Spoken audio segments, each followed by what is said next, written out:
Hi guys, I am going to do my TBR Takedown-a-thon wrap up. This is my boyfriend.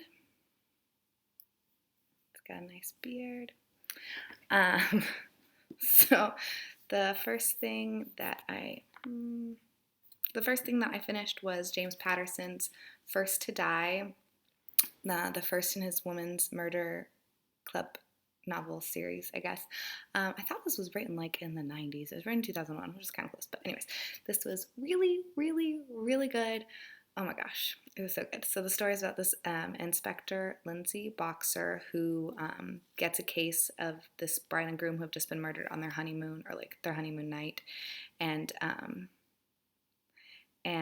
then she's doing stuff, and then someone else who's a bride and groom get murdered again. So there's this killer that's going around killing brides and grooms like on their wedding night or like the day after or something.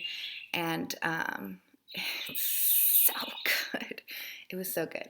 The beginning was kind of slow-ish, and then like towards the end I could not put it down. I had to know what was happening. I was at home by myself last night when I finished it because this guy was working, and I was terrified. I thought I kept hearing like things downstairs. It just like put the fear in me. This was really, really good.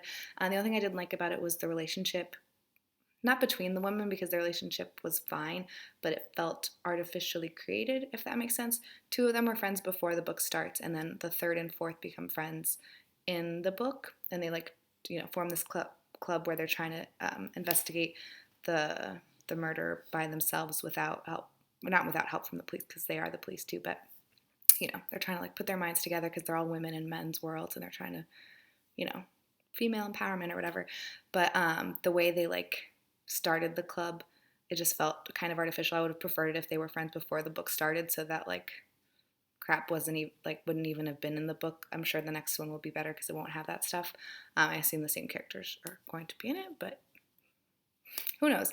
So yeah, I thought this was really, really, really good. If you're interested in like a murder mystery novel, I would totally recommend this book. I can see why James Patterson is such a popular author. This was incredible. And the next thing that I finished was Strictly Taboo by Jade Black. This was the erotic romance that was out of my comfort zone, read. This was not the best thing that I've ever read. Surprise, surprise.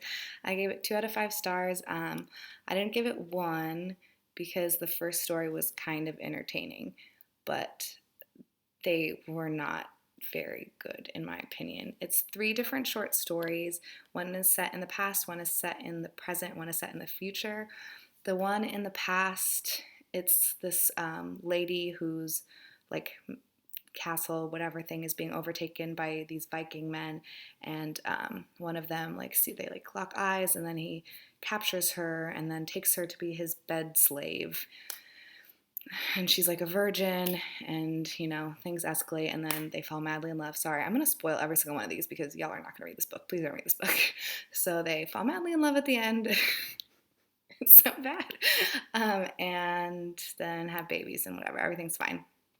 And then the second one, it's this girl who she's a small town girl from Ohio who moved to LA to become an actress. It didn't work out. She has a 6-year-old daughter. She wants to move back to Ohio, but she needs money, so she gets paid $10,000 to be one of 30 women who are naked on a cruise ship for 20 rich men who are paying for their services.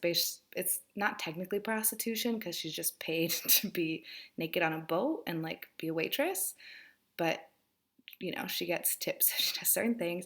And one of the guys that's on the boat ends up being a football. When she was a freshman in high school, he was a senior who was a football player, and like he was her massive crush in high school, and he's one of the guys at the thing. And it turns out that, oh, he's been in love with her for 16 years. He can't stop thinking about her, and every girl he has to compare to her. And she thought that he hated him. It felt very high school-y, which is ridiculous because it's very explicit. It's not a high school story at all. But the way that they acted, especially towards the end, like she accidentally gets kicked off the boat and it thinks it's his fault, and then she's like, oh, I can't believe it, like, oh, da, da. And he's like, oh no, she's gonna hate me, blah, blah.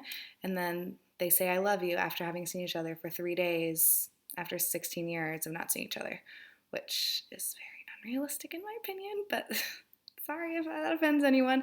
And then the last one is this girl who's like kind of chubby, and she goes to a Halloween party, and she's determined to like get it on with someone because it's been a long time. And then some witch blows some dust in her face, and she gets transported to this land where she's in like a nest on top of a thing, and she screams out for help, and some giant man comes to get her, and he's like a half gargoyle, like he transforms into a gargoyle, and then they like get it on, and then she turns into a gargoyle, and then they like do it, but like it's very weird. It's so weird.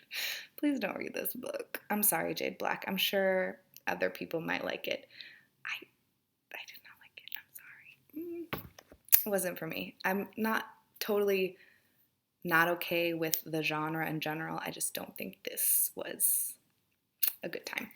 And then I read about half of The Thing Around Your Neck by Chimamanda Ngozi Adichie. This is really good so far. The stories are like kind of heavy though, so it's not the best thing for a readathon, I guess. I can only do like one a day, and so I've still got more. I'm going to finish this before I leave. So far my favorite ones are Cell 1, which is the first story, and one called Jumping Monkey Hill. It has the same, if you've read, I mean I've only read Americana, but it has the same type of,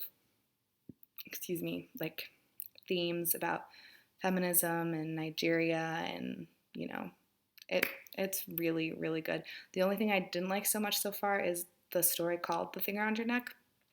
It feels very much kind of like Americana. It's a story of a Nigerian woman who moves to America, and then she gets this boyfriend who's white, and like their relationship felt kind of like some of the relationships she had in Americana with her boyfriends that she had while she was in America. So that was kind of like not repetitive because it was a new story, but the feeling was kind of similar. And I recently read Americana, so I wasn't totally out of my mind yet. And then last night when I finished First to Die, I started the story of a new name, which is the second book in the Neapolitan novels by Elena Ferrante, translated by Anne Goldstein. So this is really good so far. I was only trying to read, I only read 50 pages of it, but I was trying very hard not to keep reading because it was bedtime. It was like 3 o'clock in the morning. And I just like realized that I got further than I wanted to. So I'm really excited to like actually get into this hopefully tomorrow or the day after, because I'm pretty sure I'm going to fly through it pretty quickly. And then I didn't get close to this one. So total I read 915 pages, which I'm really, really proud of because I finished The Martian also this week. So I think I did pretty good. Let me know how you guys did. Link your videos below. Thanks for watching. Hope everyone's having had a great weekend.